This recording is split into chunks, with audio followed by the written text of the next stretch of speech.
El Salvador, the Central American country torn by conflict and turmoil.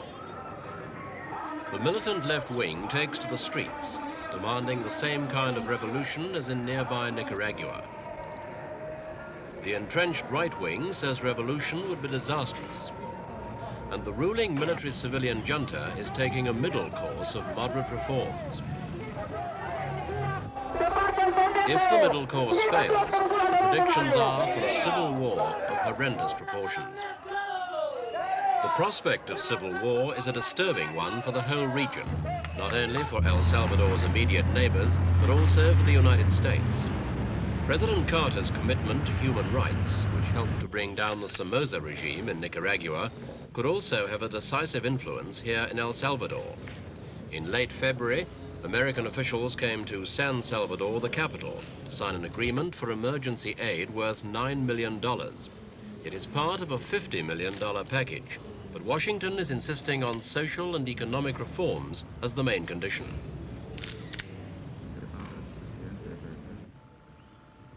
Washington then sees the junta as the best hope for moderation in El Salvador, and moderation is desperately needed in this clash of political extremes. In January, the National Guard was involved in a bloody incident outside San Salvador. A truckload of left-wing militants were all shot dead when they ran into a National Guard contingent. 18 people died, including innocent civilians.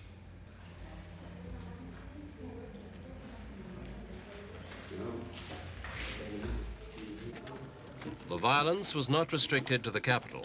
2 days later, the peaceful-looking town of Ilobasco saw acts of particular brutality, and even the local church wasn't a safe haven.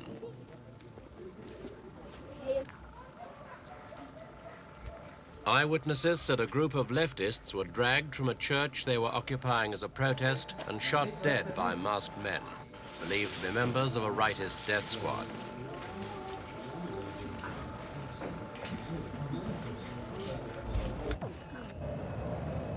In the streets of San Salvador, the mixture of funeral and political demonstration was now becoming a too familiar sight. These dead were shot during a protest rally by sniper fire, again blamed on the extreme right. The left wing has been responsible for the kidnapping of dozens of foreign businessmen and diplomats, as well as local officials, and it has increased its funds through ransom demands and armed robbery. Their opponents in violence include the Phalange, consisting of off-duty military officers, Faro, the strong arm of the landowners, and the sinister Union of White Warriors, which is accused of torturing and then executing leftist leaders. With violence breeding more violence, calls for moderation and reconciliation are likely to go unheeded, but it's a middle road still being pursued by the military-civilian junta.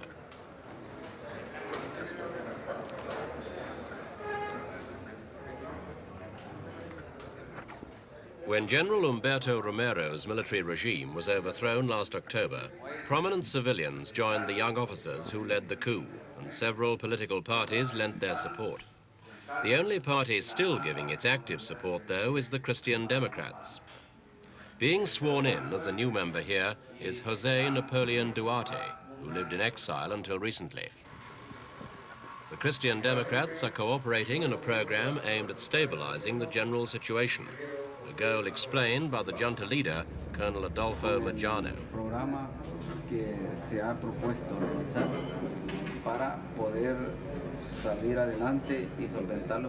Colonel Majano told us the government was going ahead with its plan and with its program. We have to change things, he said, and we are trying to stabilize the whole socio-economic situation here in El Salvador.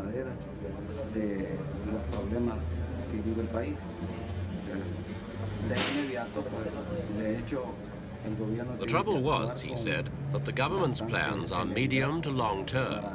To be successful, the government had to act quickly to give the people the calm and tranquility they deserve.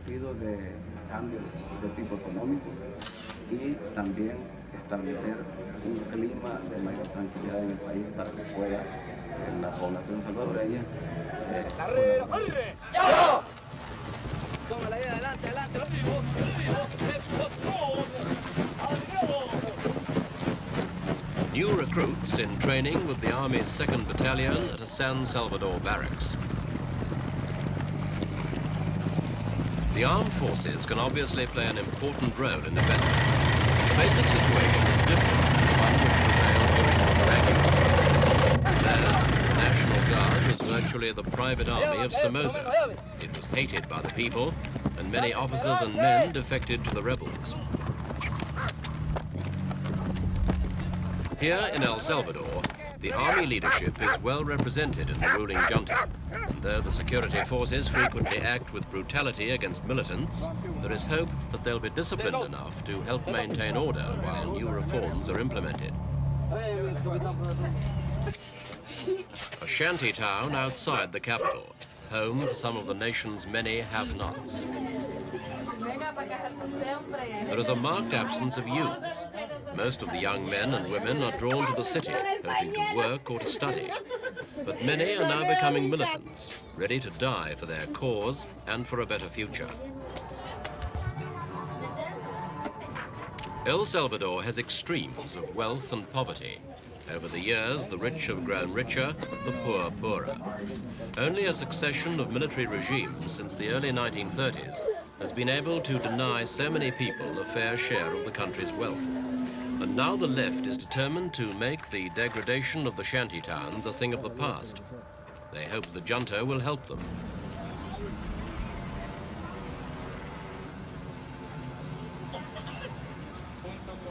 A constant spokesman for the poor and oppressed is Archbishop Oscar Arnulfo Romero, a man who's never been afraid to use the pulpit to make political points. Romero is revered by his followers, and he has shown a complete disregard for death threats by extremists. Like many church leaders today, he feels that Christianity and the human rights campaign are indivisible. This Romero, unlike his earlier namesake, is a real champion of the people.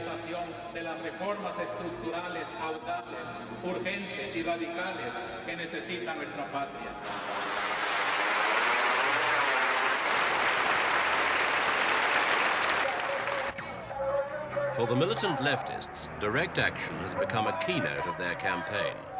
The so-called Popular League of February the 28th occupied the Christian Democrat headquarters in early February in protest against the party's collaboration with an alleged oppressive leadership. Next came a protest about the economic situation. The Foreign Trade Institute was occupied to condemn the threatened closure of factories by dozens of multinational corporations who were concerned with saving their investments. Several government buildings were taken over too, and hostages seized. The protesters this time were agricultural workers. The building was the Agricultural Development Bank. Demands lower prices for land and basic foodstuffs and easier bank credits.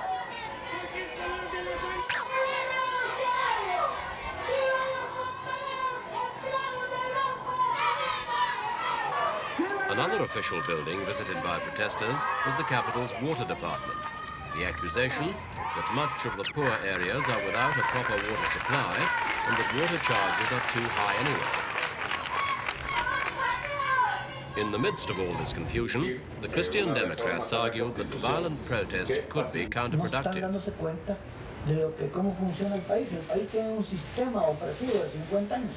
The country has been under an oppressive system for 50 years, and you cannot possibly expect it to change in a couple of weeks, insisted Christian Democrat Duarte. You have to change structures, but the Popular League's way is not the right way. You have to have a plan, and the League's way is only leading to yet further repression. Desde afuera y desde adentro para cambiar esa estructura. Lo que ellos están haciendo es ayudándole a esa estructura a convertirse en más represiva. A plea for evolution, not revolution, from the politicians, but the militants held different views. Another of their occupations was at the Spanish embassy. and a long siege only ended after the authorities released a number of leftists who had been put in prison. Only then were 2 Spanish diplomats let free.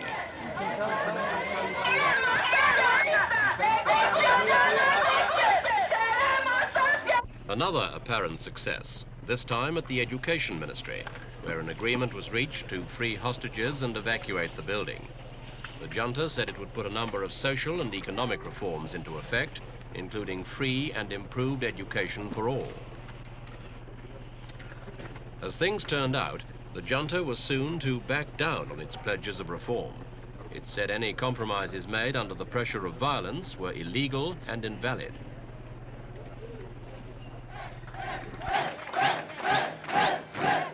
In the meantime, though, the leftists were convinced they had won an important victory.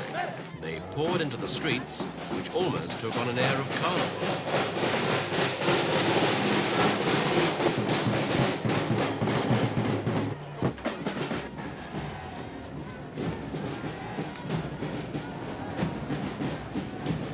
Long live the people's victory. Such were the feelings of the left wing in mid-February. And they lost no time in adorning the walls with instant revolutionary art.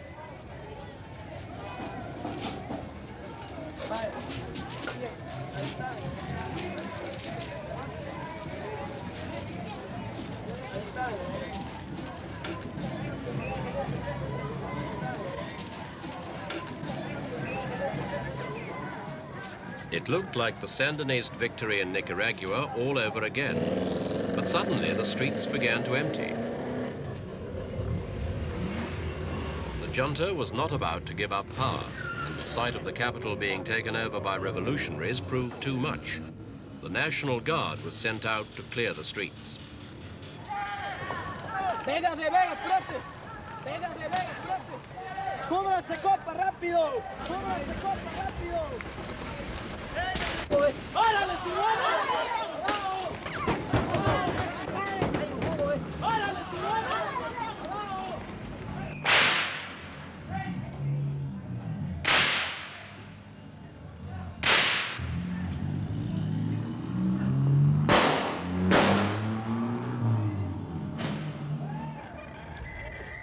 The National Guard again proved to be brutally efficient. Anyone in the wrong place at the wrong time risked paying for it with his life.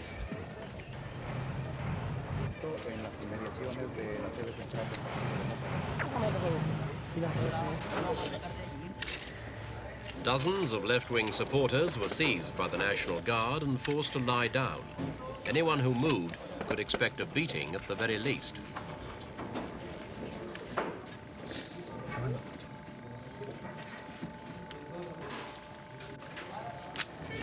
The prisons and detention centers became even more overcrowded with these fresh arrests.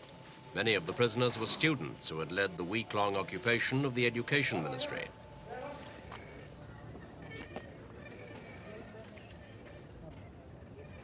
There was some doubt over who started the shooting in the streets, but the National Guard and Army lost no time in throwing a cordon round 8 city blocks. Many of the militants failed to escape the net. After the jubilation of such a short time before, they faced the misery of prison and punishment.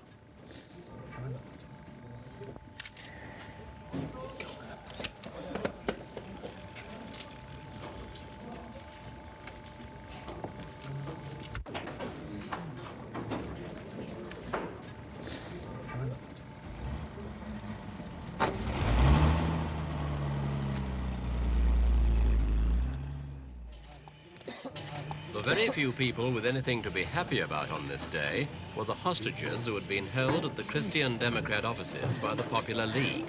They got back their freedom.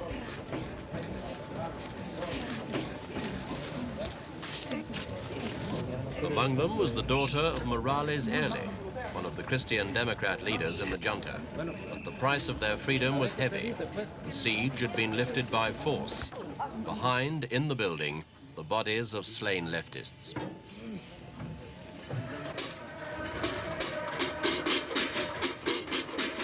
So, once again, sudden death and mourning in San Salvador. For the militants, a reminder that they are in no position to win power through force of arms. They can only hope that their comrades have not died in vain. Funerals, at least, are respected, even by political enemies. There is a powerful mixture of grief and anger on these occasions, which for many become a reaffirmation of their political faith.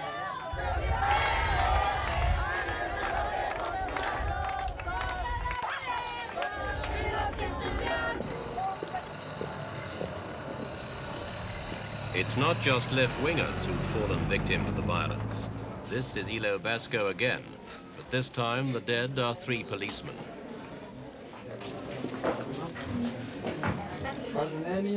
They died when a police patrol was attacked at dawn by about 20 guerrillas, an indication that some left-wing groups are ready to fight a real guerrilla war right across the country.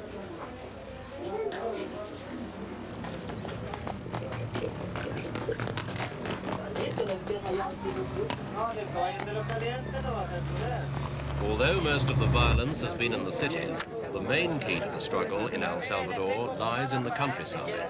It's the age-old question of who owns the land, who works it, and who reaps its riches.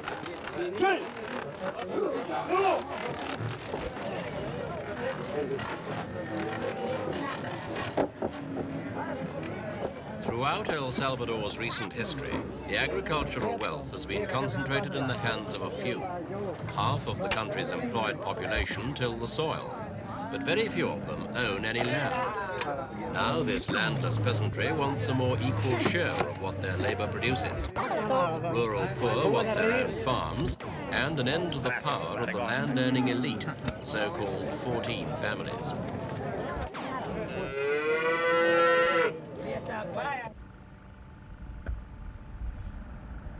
Cotton growing is a prime example of how land and wealth are concentrated in the hands of a few Salvadorians.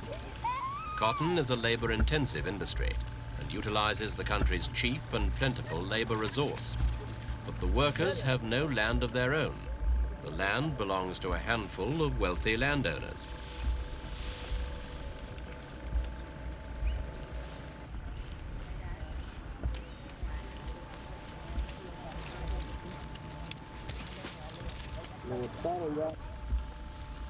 In recent years, the wealthy cotton growers have been encouraged by the government to develop their farms so as to lessen the country's dependence on earnings from coffee.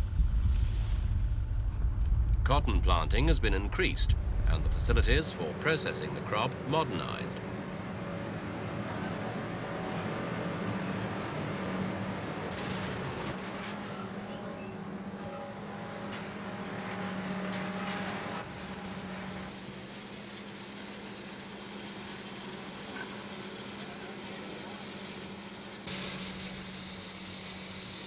Despite updated machinery, parts of the process still require back-breaking toil. Some textile and clothing industries have been developed so as to use the crop in El Salvador, but the vast proportion is baled for export. Today, cotton is second only to coffee in its importance for the Salvadorian economy. In recent weeks, the army has been called in to make sure it reaches its markets. But the landowners are fearful of further action by the junta. At a San Salvador cinema, coffee growers and exporters met to protest against government moves to bring about agrarian reform.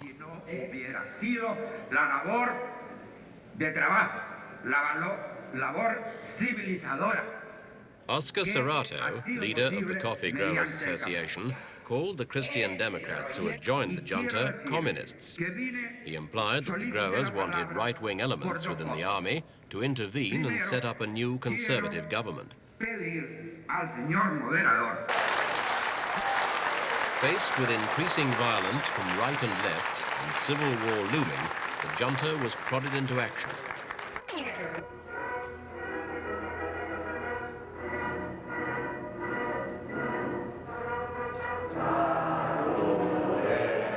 On March the 6th, the junta leaders announced a series of important economic and political measures.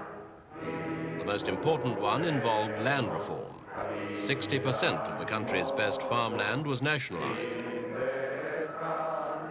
It was a move planned to affect between 80 and 90% of the country's agricultural population, a display of unexpected boldness by a junta criticized for dragging its feet over reforms.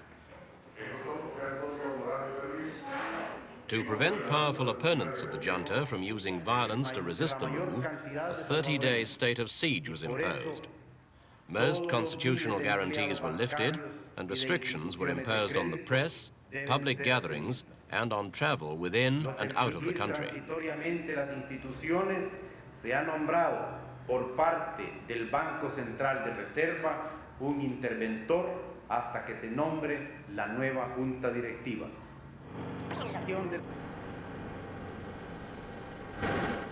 Initially, 500,000 acres have been seized. The promise is that this land will be turned over to the landless peasants and villagers.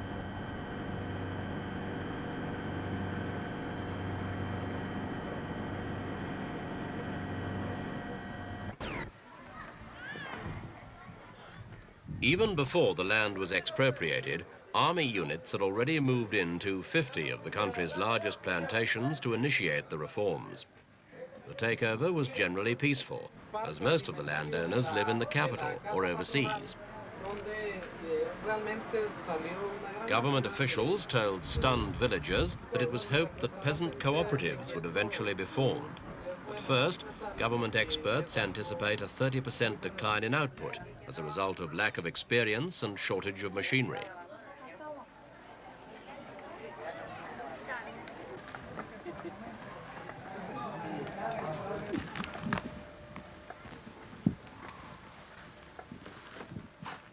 To placate the landowners for the seizure of their property, the government offered cash and government bonds.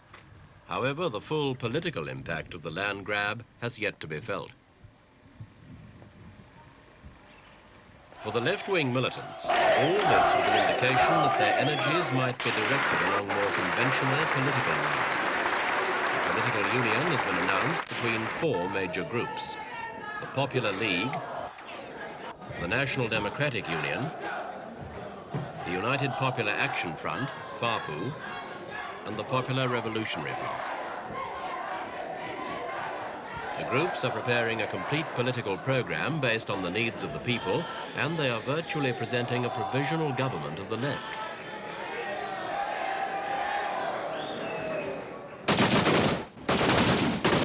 Meanwhile, the military continues to keep in fighting conditions. If there is to be a right-wing counter-coup, the role of the army will be... In a military coup, it would certainly do as it was told. Whether those orders are ever given depends mainly on how much influence the Americans can exert on the right.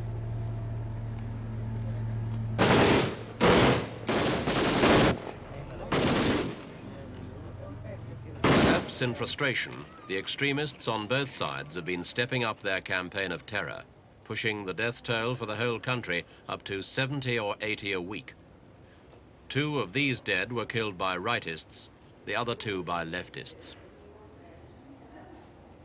Many victims are buried quickly, often without being fully identified. In contrast, the cathedral in the capital was crowded with mourners early in March, following a particularly shocking double murder. Roberto Castellanos, the prominent Labour leader and Secretary General of the left-wing Democratic Union Party, was abducted on March the 2nd, together with his Danish-born wife Annette, allegedly by plainclothes police. Their bodies were later found in a shallow grave. Both had been shot in the head and bore signs of torture.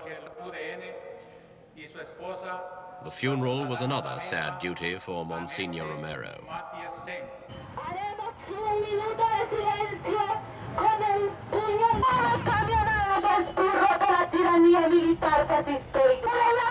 Demonstrations like these are now banned under the 30-day state of siege.